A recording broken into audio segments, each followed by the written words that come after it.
Morning, everyone. This is day 17 of the Trump Republican shutdown, and the House and Senate Democratic position remains the same. We look forward to sitting down with anyone, anytime, any place, either here at the Capitol or back at the White House, to reopen the government, to enact a spending agreement that actually makes life better for the American people, while also addressing decisively the Republican health care crisis that continues to hurt everyday Americans all across the country. Every day that goes by, there are people throughout America receiving notices that their health care premiums, copays, and deductibles are about to skyrocket. In the district in upstate New York, the North Country, currently represented by Elise Stefanik, there are couples who currently pay about $2,000 per year for their health insurance premiums because they benefit from Affordable Care Act tax credits.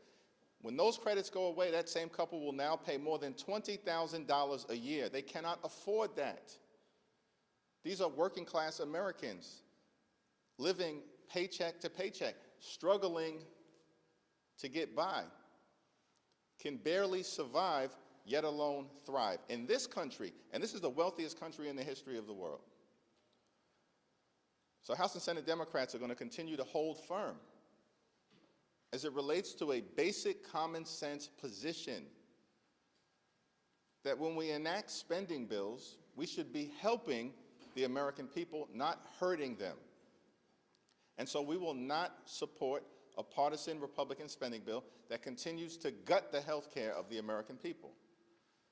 But we will continue to extend that offer to our Republican colleagues and to President Trump and members of his administration. Let's sit down in good faith to reopen the government, to stand by our hardworking federal employees, to enact a spending bill that actually improves the quality of life of the American people, and to address the health care crisis that Republicans have created, devastating people all across the country, including in rural America, in black and brown communities all throughout America, in urban America, in the heartland of America, and in small town America. Questions? There you go. Thank you. It's looking increasingly unlikely that the shutdown will end before the end of the month, and some members of your conference have said that they'll forego paychecks at the end of the month during the shutdown. Are you going to make the same commitment now that it's getting closer? We have a caucus meeting later on today. I think that's going to be one of the issues that we'll discuss.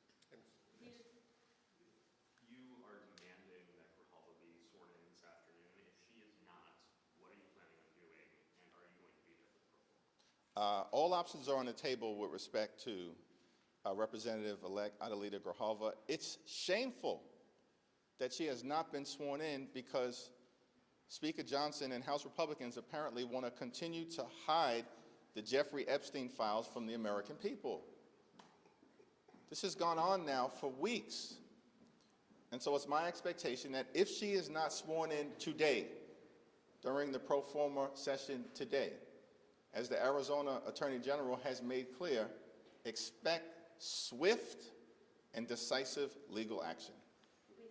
Following up on Grijalva, did you hear back from the Speaker in response to the letter that you sent him yesterday? I have not heard back from the Speaker yet, but House Republicans and Senate Republicans have gone radio silent since the Oval Office meeting that took place about 3 weeks ago, because they have no defensible position. Their position is, we want to continue to benefit the wealthy, the well-off, and the well-connected, and promote the lifestyles of the rich and shameless. That's the Republican position. That's what they did with their one big ugly bill. Largest cut to Medicaid in American history, devastating people across the country, ripping food from the mouths of children, and they did all of that so they could reward their billionaire donors with massive permanent tax breaks.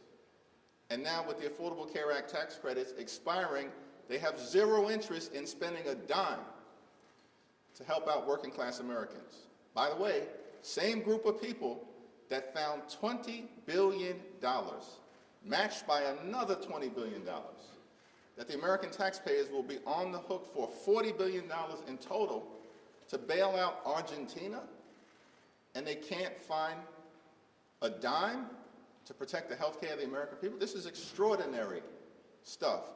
And no word from the Speaker about any of it, because they just continue, unfortunately, to be rubber stamps for Donald Trump's extreme agenda. Leader Jeffries, food banks are preparing for a surge. Federal workers are missing their paychecks, and millions of Americans could soon lose out on their food assistance. So at what point does this shutdown become too painful to continue these healthcare demands? Well, we need to reopen the government, and we need to reopen the government now. Part of the problem is that House Republicans are nowhere to be found. Literally have been on vacation for 3 consecutive weeks, have canceled votes for 3 consecutive weeks. They are in the Legislative Witness Protection Program. No one can find them here in the Capitol, and no one can find them in their districts. They're not holding town hall meetings. They're not visiting federal employees. They're not engaging with their constituents. They've been on vacation for 3 weeks, House Republican, in the middle of a shutdown. And so what we need is for them to come back to work so we can work this out, reopen the government, stand by our hardworking federal employees. By the way, the Trump administration this year, before the shutdown, has forced out over 200,000 civil servants. That's before the shutdown. So they've already been targeting viciously and maliciously federal civil servants, undermining the ability to provide services to taxpayers in an effective and an efficient way. And so cruelty has been the point for this administration. We know this because the OMB director said his goal was to traumatize federal workers and thereby traumatize the American people. That's their words. Paul? Do you have any information or update or anything about this bizarre happenings with flags and maybe one flag in the swastika and now potentially more flags? Has anybody given you any information about that? We've not gotten any information specifically from the Speaker or from House Republican leadership, although it is a matter of deep concern. Like, we've already seen a rise in political violence and hatred in America. And then you've got swastikas apparently appearing in the offices of Republican members of Congress. You've got young Republicans engaging in the most anti-Semitic and racist speech possible. Like, this is apparently who many of these people are. They are ripping the sheets off in plain view of the American people. Their words, their actions, revealing themselves in so many different ways. And then you got Caroline Leavitt, who's sick, she's out of control. And I'm not sure whether she's just demented, ignorant, a stone cold liar, or all of the above. But the notion that an official White House spokesperson would say that the Democratic Party consists of terrorists, violent criminals, and undocumented immigrants, this makes no sense. That this is what the American people are getting from the Trump administration in the middle of a shutdown. So their actions continue to speak for themselves, which is why they're on the wrong side of public sentiment. Question on the shutdown. Thanks. Yeah. Thank you. Do you have any comment on the New York City mayoral debate yesterday and how long you're still waiting to endorse our? Yeah, I haven't gotten a chance to review it. I do expect to speak to the Democratic nominees Zoran at some point before early voting. Mr. Leader. President Trump has said he's canceled the Gateway project. He's going to be prepared to slash welfare benefits in his latest comment. Is that even legal, what he's proposing to do, and does that make it harder to resolve the shutdown? Yeah, we're going to continue to stand up for the American people.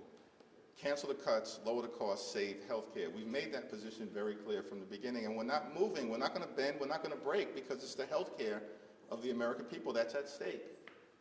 And all of these efforts to try to intimidate Democratic members of the House and the Senate are not going to work, because we are on the side of the American people. And much of the action that the Trump administration is taking, of course, is unlawful and illegal. As a federal judge in Northern California found with respect to the dismissals of about 4,000 or so federal employees. That was found to be unlawful. And so these threats to try to back us off our position, it's not working and it's not going to happen, because there is a Republican healthcare crisis that is devastating the American people, and we're going to continue to stand up for everyday Americans. Mr. Leader, you've been really trying to show united force with Leader Schumer. You guys have appeared together quite a bit. Yesterday on the floor, Leader Schumer encouraged every American to go out and participate in these No Kings rallies over the weekend. I know you said you hadn't looked at your schedule. Do you plan to participate in a No Kings rally? Will it be in New York? And why do you think that these rallies are important this weekend? Well, I haven't finalized my schedule for the weekend, given the sensitivities around the government shutdown, and I'm still very hopeful that Republicans will decide to show up for work so we can get the government back open. But I support the right of every single American to participate in the rallies that are going to take place this week. And showing up to express dissent against an out-of-control administration, that's as American as motherhood, baseball, and apple pie. That's the First Amendment. And the notion that this unhinged White House spokesperson would suggest that that's hateful. That's not hateful. What's hateful is what happened on January 6th. That was a Hate America rally sponsored by Donald Trump and his sycophants who incited a violent mob to storm the Capitol. That's what hate looks like. What you'll see this weekend is what patriotism looks like. People showing up to express opposition to the extremism that Donald Trump has been unleashing on the American people, and Donald Trump's failures, the Republican failure to keep their core promise. Because you know what their core promise was last year? They were going to lower the high cost of living. They haven't lowered the high cost of living. Costs haven't gone down on day one as they promised. They lied to the American people. Costs have gone up. Inflation has gone up. Grocery prices out of control. Housing costs out of control. Electricity bills skyrocketing. And now, because Republicans refused to extend the Affordable Care Act tax credits for working class Americans, middle class Americans, and everyday Americans, health insurance premiums are about to blow through the roof, bankrupt people, and prevent them from being able to see a doctor when they need one. Thank you, everyone.